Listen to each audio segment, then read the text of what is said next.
All right, guys, this is Crazy Kevin here, and I'm here with Ben Davis. Ben, how are we doing? Oh, fantastic. We are up, ready to rumble, and man, what a fun card we just had. Yeah, man, 100%. UFC 300 was a ton of fun. Ben, what was your favorite fight on UFC 300? Well, I didn't watch any of them, so it's a hard one to answer. No, I was able to catch Gaethje Holloway and Pereira versus Jamal Hill, and it was, I didn't see the rest of the card. I saw highlights while I was calling my show, but Gaethje and Holloway was fantastic. I thought that scrap was just really ridiculously cool. Now Joe Rogan called that one maybe the greatest knockout of all time. You think he's getting a little ahead of himself, or do you think that could be the greatest knockout of all time?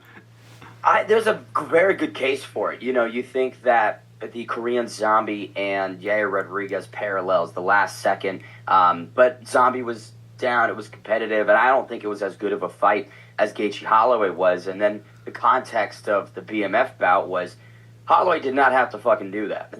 No, no. You could have coasted those last 10 seconds. Nobody would have blamed you. And sleeping a guy like Gaethje, we haven't seen him get floored like that ever, I don't think. We've seen him get TKO'd. Alvarez. We've seen Poirier do it. We've seen Michael Johnson have him badly hurt and then, get finished in his own right. But nobody's just left him sleeping on the floor. So, and Holloway, of all fucking people, right? Yeah, that was brutal. I don't know. Max Holloway is one of, if not my favorite fighters. Way back in 2018 when he fought Ortega, that was like, at the time, my favorite fight. I was watching that alone in a fucking dumb sports bar in Tempe, Arizona, and was just losing my mind. So to see the journey continue and a legend become even greater, that's my greatest knockout. I'll agree with Joe. He's not hyperbolizing at all. I love it. Now, my favorite knockout of all time going into UFC 300 was always Alexander Gustafsson when he was going crazy with those uppercuts and he knocked out Glover Teixeira. What's your favorite knockout, and maybe either UFC or just MMA in general? Ooh, that's a good question. Favorite knockout of all time. It's Barboza's spinning wheel kick of Terry Edom. That highlight is something that is ridiculously incomparable. I think that level of technique and freezing somebody like that just completely out cold before they hit the canvas. We don't see those types of finishes often, especially nowadays where you have higher level mixed martial artists, not to disrespect the older guard, but life develops and combat sports reaches new skill sets. So, I don't know. I think I might have to put that one up there. I don't hear people too often say the Terry Edom KO. Right. It's one of those ones that everyone knows, but nobody says it's their favorite. But for this interview, I'll say, yeah, that's the top dog. I love it. That's definitely a good one. Now, you do a little bit of play-by-play commentary. Talk to us a little bit about how you ended up landing that. Yeah, so I was at Arizona State University studying finance. And throughout my time there, I didn't love it. I fucking hated it. Right. So my junior year, I just needed to change. And I started to dabble on Twitter and the content creation, started dabbling in media. So I would do interviews. I did a bit of on-site reporting, so PFL, Bellator. And I enjoyed it, but I just didn't feel like that was the best use of my skill set.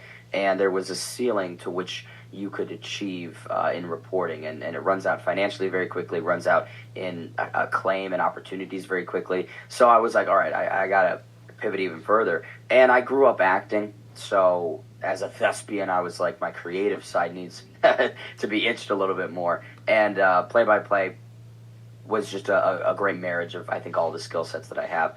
It's been a long journey the last 2-3 years to get to the opportunities and positions I'm in right now, to where it's my full-time thing. That's all I do, which is pretty funny. But yeah, on a long story long, that's how I got here. Very nice. Now, this interview was really cool to me because I was watching one of your previous interviews, and you mentioned one of the ways you got started was just taking athletes and find them on maybe Instagram and just DMing them and stuff, and just to kind of land an interview. And that's kind of how I got started too. Talk to me a little bit about who was the first person that you DM'd, and talk to us about your first interview you ever landed. Great question. I don't know the first one, because we both know it's hundreds. You shoot out every day and you get less than 5% of follow through. And on a tangential note, people have asked me in the past, how do I get into, the industry, or how do I do this? It's a lot of accepting rejection and dealing with failure in a healthily manner, because people will go, oh, I didn't land that interview, I should hang it up. Oh, I got fired from this gig, or the engagement's just not there for 3, 4, 5 months at a time, I gotta hang it up. You gotta be able to deal with rejection in a good manner in this space and any. But the first interview I did was Sam Alvey, Smiling Sam Alvey, who makes time for everybody. Like, if there's a list of people you should reach out to interview if you want to get started, Sam's at the top of it, because he's just such a thoughtful guy, very amicable, has a great story in his own right. His work that he does in foster care is just ridiculously cool. His wife won America's Next Top Model, I believe, one of the seasons. So he's got a great family, a cool story. So yeah, Sam Alvey was my first interview. That's really cool. My first interview was Terrence McKinney. I reached out to him. He was my first interview. Really cool guy. So I always have a lot of respect for him. That's for sure. Now, with your play-by-play commentary, you do a little bit of everything. I believe you do a little bit of karate combat, a little bit with Uriah Faber, and then you also mentioned you do a little bit of, like, lower level stuff. Talk to us a little bit about your favorite promotion you like to work with when you're working for your play-by-play commentary. It's hard. It's a hard question to answer because everything is very unique and different. At present, I work 2 shows on UFC Fight Pass. So Uriah Faber's A1 Combat, Anthony Pettis' FC, and then I do pro bowling for Bowl TV. I do sumo wrestling for International Sumo League, and I also do Misfits boxing, right, which is KSI's big boxing promotion. It's varied, and then I do Fight Circus whenever they ask me or want me. I do a show down in Colombia called Empire, a mixed martial arts promotion, whenever I'm available for it. But yeah, it's all different, and I have a hard time comparing because the way that I execute my play-by-play services for each different branch is not comparable. Like, the way that I call pro bowling is very different from how I'd call mixed martial arts, obviously. But I don't know. Like, right now, I'm really loving the sumo. Really love calling the sumo. It's a lot of fun, dude. That's why I just got back from sumo at Madison Square Garden, and, like, that was just a ridiculously great experience. So, I don't know. I mean, I love all of them. They're all fantastic. APFC does a great job. Calling shows with Uriah Faber is, how can you beat it, But the sumo wrestling is, right at the moment, that's my thing right now. I like that a lot. That's crazy. I saw that in your YouTube bio, sumo wrestling. I thought that was kind of a joke. So with the sumo wrestling, like, how does that kind of work? Is there, like, rankings? Is there a title? Talk to us a little bit more about that. Yeah, so in Japanese organizations, you work your way up. There's kind of like a ladder that you can climb of pro rankings to get to a Yokozuna, which is like the best in the world. If you're a Yokozuna, then you're one of the number 1 guys. And in America, stateside sumo, it's very different because it hasn't garnered that much of a fan base over the last however many fucking years they've tried to do sumo in the United States. Like, think about it. It's been around for centuries and thousands of years, but we don't give a fuck about it. Nobody cares about sumo, right? Yeah. Right? You ask anyone, they're not going to say sumo is their top sport, and if they do, they're in a very small percentage of people. So what we're trying to do at the International Sumo League and World Championship Sumo is just pivot, take things a different way. So not that we're abandoning tradition necessarily, but there's a lot of different unique actions that the Japanese leagues will do that we aren't replicating. So sand doyos is kind of like the arena, the ring, if you will. Like we've got wrestling mats, and then we kind of tape on the doyo, so it's a little bit more familiar to what an American audience would see. Instead of just the mawashi, which is kind of like the diaper that people wear, we have compression shorts underneath it. Nobody wants to stare at gigantic 380-pound dudes' asses, right? Right, I understand that. So like we're trying to make it different so that it could be accepted more. And the reason why, to answer your question, it's so fun to call is because the pacing is excellent. People love to complain about the UFC pacing, PFL pacing. Dude, this is non-fucking stop for 3 hours. You're in, you're out. It's one tournament in a night, so you get to watch from the opening round, quarters, semis, finals. You get great storylines that develop. We've got the same group of athletes that will come through each show, and so you get to know them. You get to develop a great relationship, and the narratives that I can spin and weave throughout the season just become deeper every single show. So no, man, like everything that's on my bio is not a joke. I love it. That's actually what I do. No, that's sweet. No, that's definitely pretty cool. Now, how do you think these sumo wrestlers would do in MMA if they had like a weight class like that? It's an interesting question. You know, there's been several sumo wrestlers that have transitioned over to MMA for one-off bouts. You know, novelty crossover type performances. None of them have really succeeded all that greatly because you know they're not great at striking. Their agility and speed is like a turtle. You know what I'm saying? They're not moving fast. Right. But if they get a hold of you, that's where things could get interesting because sumo wrestling has a lot of parallels to sambo. It's got a lot of parallels to judo. So, you know, they could get you on the ground. And if they just lay on you, I mean, if I had a 390-pound person on top of me, odds are I'm tapping. Yeah, I don't want to deal with that. And I'm probably not getting away from them. So if they competed and there was like this super heavyweight division, and maybe it was not as striking focused, then the sumo wrestlers could have some success. But you know, hey, that's why there's different sports for different reasons, you know. yeah, 100%. Now, you did a little bit of Misfits fighting yourself. Talk to us about how you ended up landing that fight, and talk to us about training as well too. Yeah, Gabe Silva, the son of the Spider, was the opponent on September 23rd last year. I got that opportunity because, you know, I was deeply interested in influencer boxing. I felt like there was a nice demographic there, cool opportunities, and the broadcasting potential with DAZN, is what I was greatly interested in. You know, that's a fantastic streaming partner and platform, and so I just wanted to do play-by-play with them. So I thought fighting would be the quickest route to doing it. Now, it took a long time. I spent from March to August of DMing people, sitting in Twitter spaces, building relationships, trying to network to the best of my ability, and was getting nowhere. And during the PFL semifinals, I believe, we were all out in New York, and one of the journalists that is pretty tight with some of the influencer boxers, we were having dinner, and I was like, Donna, you know, what am I doing wrong here? Like, why is this not working, dude? It's been 5 months. And he's like, well, let me just text Mams and put you on his radar. Mams is the owner, KSI's manager. And I was like, why the fuck didn't we do that a long time ago?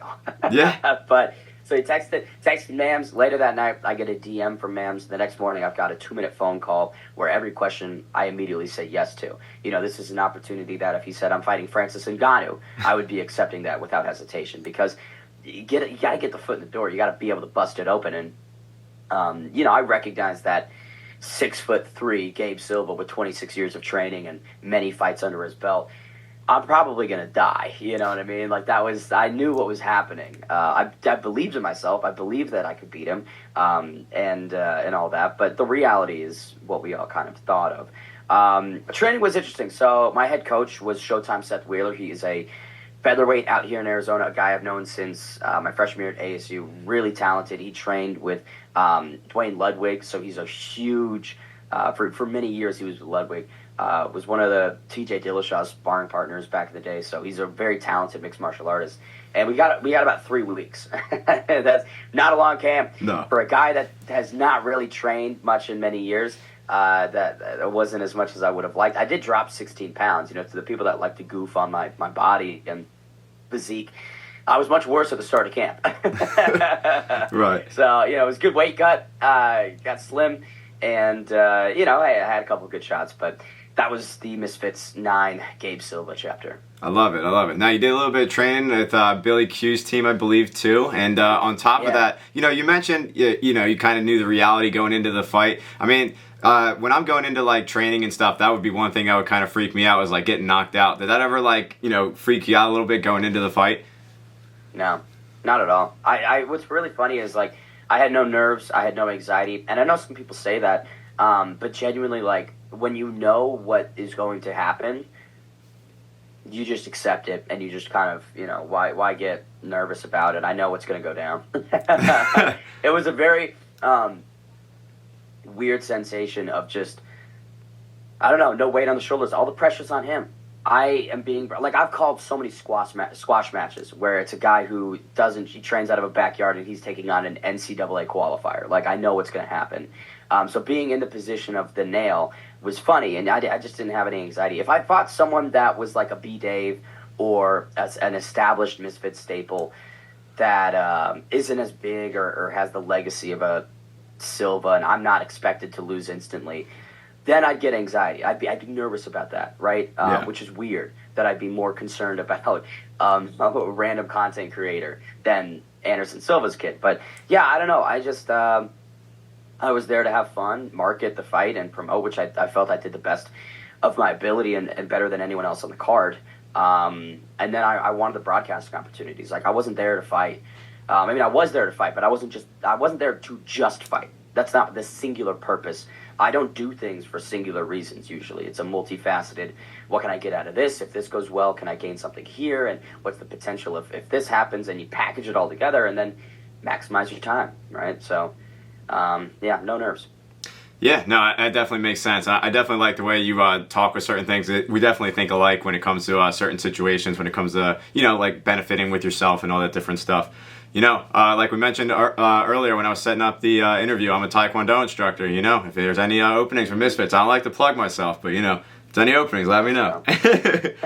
Now, anyways, in the future, or actually in the past, you did a little bit of CFFC grappling. Now, when you did grappling, you got a little banged up. The guy put you in like a heel hook and you got hurt. Now, talk to us about that. Were you like a little angry that happened or no? No, a lot more people were a lot more angry than I was. I didn't give much of a fuck. Like, it was a bummer having my foot snapped in 13 seconds and being in a boot for 6 weeks. Right. But it was the same scenario of Gabe, where this dude, Brad Bolton, he's the president of CFFC, for those that don't know. Dude, he is like a very high-level black belt. He ADCC trials, qualifier, very extensive grappling resume. Him and Clay Guida.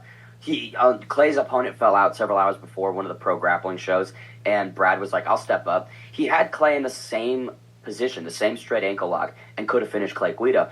But per the rule set for Fury Pro Grappling, you're not allowed to finish heel hooks or ankle locks or anything like that on UFC fighters, because if they're a camp or if they accept fights, that could damage them, like I was damaged. You know what I mean? So he's that good.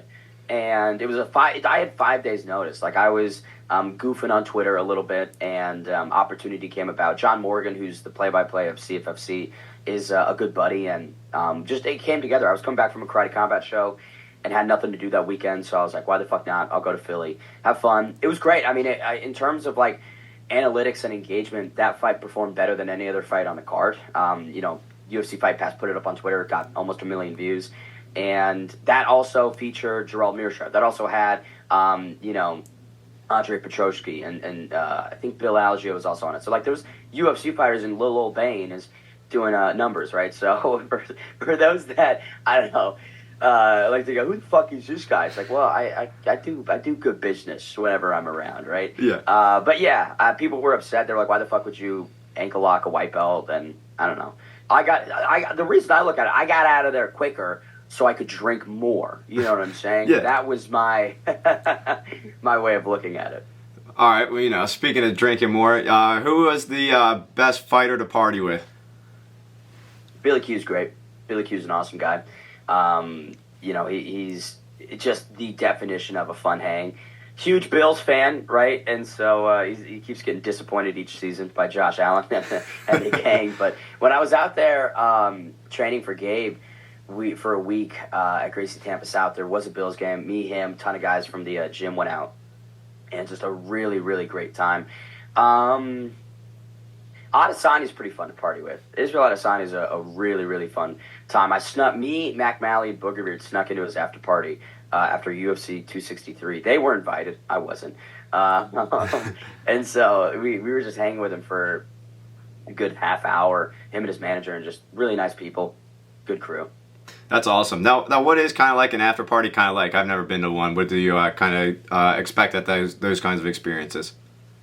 Depends. Like, if I'm doing play-by-play, after parties are, I don't want to say more of a hassle necessarily, but I'm tired, man. Like, you can tell my voice isn't exactly 100%. It was way worse after the show Saturday and yesterday. So I don't know. Like, if they're doing media or just being brought out to something, much more fun. But like, I'm not a huge partier. Like, I like drinking. Dude, if you hand me a beer, I'll smash it. But it's just loud, and you can't really have really productive or deeper convos with people at either big nightclubs or things like that. So like, it's fun every once in a while, but I don't know, man. I really don't I don't make much of a habit of going to those types of things. Fair enough, fair enough. Now, you mentioned you did a little bit of Kong Karate Combat, and like I mentioned earlier, I'm a Taekwondo instructor. I love watching Karate Combat on TV, and I would absolutely love to go see it live. It's just in Florida, and I'm in Philly. So talk to us a little bit about what it's like to watch Karate Combat live. So one of the most unique combat sports experiences that you're going to have. Funny that I mentioned Florida. We did a lot of shows in Miami and Orlando on some sound stages, I think 2 years ago. And it's just not something that you see often, right? They have this highly stylized green screen, and obviously they put that up, whether it's a zombie infestation, whether it's a futuristic year 3000 type background. There's a very limited audience. It's not built for like an in-person experience, which is kind of funny because, again, it's on sound stages. You've got maybe 5 to 1,500 people, but the pit is the coolest thing. The Karate Combat pit is the coolest fucking arena for combat. Like, you get right up on it, and because the glove size, like, it's 4-ounce gloves. It's I think 4 or 5, 6. I don't know what it is, but like, they're getting knocked the fuck out. You know what I'm saying? And you do not get that close in any other type of combat sport. So I love it. I think it's great. You know, and we're seeing a lot more crossover and some permeation of former UFC fighters. Luke Rockhold and Joe Schilling goes down, I think, in 5 days, I believe. So, and they're in, I think, Dubai or some Middle Eastern place. So it's big, man. They're going in a great direction. And if you aren't tuning into Karate Combat, definitely should. Oh yeah, absolutely. Now, one thing I've always was curious about, I know Dana White's mentioned a little bit about having some sort of a boxing promotion, but now he has slap boxing. So I was curious, why do you think Dana White wouldn't have maybe a Karate Combat or a Muay Thai league instead of Power Slap? It's a good question. I think Power Slap is something that is very financially easy to do. In terms of purses for the fighters, in terms of operational expenses. They're doing it just at the apex and with the crew that they have. So it's probably cheap as fuck. Whereas if you financed starting up a boxing promotion or another combat sports promotion, I feel like there's a lot more involved with that. I would like to see it. I think that the UFC should have maybe done something that was a little bit more like that than Power Slap. That's one of my points of contention is the opportunity cost. By doing Power Slap, you've eliminated your ability to do something else that I feel would be more just beneficial for the fan base, give more avenues for fighters to go from, that to the UFC. I think that's really important, is to build vehicles, constantly have vehicles that can filter in the best talent. Power Slap, none of those guys are going to the UFC. No, definitely not. I had an argument with one of the Power Slappers, and he was like, "Dude, I'm so much closer to going to the UFC than all my friends, and this is what's best for me in my career." And I was like, "Dude, if you were that close to going to the UFC, you wouldn't be on fucking Power Slap." With respect, right? You would not be on this dumb show where you're just slapping yourself. No, sorry. That's not going to happen. And if I get proven wrong, I get proven wrong. I'm not perfect in my predictions, but I just don't see the value that Power Slap brings. That something else could have. It's a sport, and it's a sport that was built for TikTok and Instagram Reels, and that's where it lives and dies. That's why it fell off cable and is on Rumble. When you have the prime spot after AEW and you're losing 75% of your viewership week after week, oh, yikes. Maybe there's not as much of an audience as you wanted. Maybe it's just fucking idiots on TikTok that like it. Yeah, no, I guess you definitely have some good points there. And there's definitely some interesting points you mentioned with the Apex and the money that I didn't think about, so I'm definitely glad you mentioned that. So another point that I've been kind of thinking about with Power Slap, do you think in the future with the early prelims, you think they'll ever start throwing these Power Slap guys on there? Hope not. Yeah, I hope not either, but I was just curious. I'd be interested if they mixed it up a little bit more like one does, where one has the Muay Thai and then they'll go to submission grappling and then they'll go to regular mixed martial arts and bounce back and forth. But I'd be very surprised if the UFC changed their structure at all. It's an MMA promotion first and foremost, and I think if they introduced those elements, it would be brought with a lot more negativity and people the wider outside of the combat sports demographic, the wider audiences, all they have an aversion towards combat sports. There is still this existing narrative that it's barbaric and it shouldn't be allowed. Like, if you put something like Power Slap on that platform, I'm sure people are going to be like, "What the fuck is this?" Yeah, and we're going to go through that whole cycle again. So.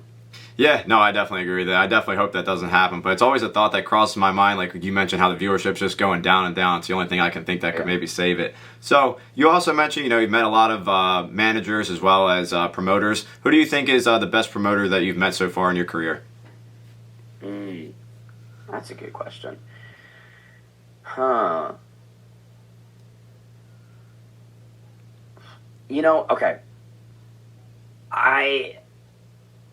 It's a tough one to answer because by offering up a name, it by virtue says to everyone else, oh, they're not. You know what I mean? Fair enough. I want to clarify that everyone's great and they're all fucking fantastic. I do believe that Anthony Pettis is doing a great job with APFC. Dame Rodriguez is one of the big heads over there. And what they've created in such a short amount of time. This is our second year of doing APFC, yet we have some of the best talent, not only in the States, but from Puerto Rico, right? We're sourcing amazing Latin American talent. And the production value of those shows is high level. It's high level. It's great mixed martial arts. It's great theater. And I think that with time, as the organization continues to improve, it's going to just get even bigger. And that's all down to Dame and Anthony Pettis and their very smart directioning. Intelligent. Anthony Pettis, Showtime, one of the smartest guys, right? The dude, I mean, if you just look at how he cultivates money, he was getting paid, I think it was reported that he was getting $750K flat a fight for PFL. He lost 4 of those, but he was still getting $750. I guess that is a good point to think about, yeah. Kidding me? Free money, baby. Then boxing Roy Jones Jr. Now he's boxing the Nate Diaz and Masvidal undercard against Chris Avila, who he's going to absolutely destroy. So Anthony is one of the smartest motherfuckers. And APFC, I think, is going to be up there with LFA. It's going to be up there with CFFC, and it already is per Fight Pass, viewing metrics that we've gotten back. So I've got so much confidence in them, and I think the direction's great. If you aren't following the social media for APFC, I encourage you to. It's one of the best promotions social medias. Johnny Yanchek is the manager, and it's just, you look at it and it's professional. You look at that and you go, that's high level. You know what I'm saying? Like, they carry themselves with a elite mindset, and that's going to create an elite promotion. And again, 2 fucking years in. You kidding me?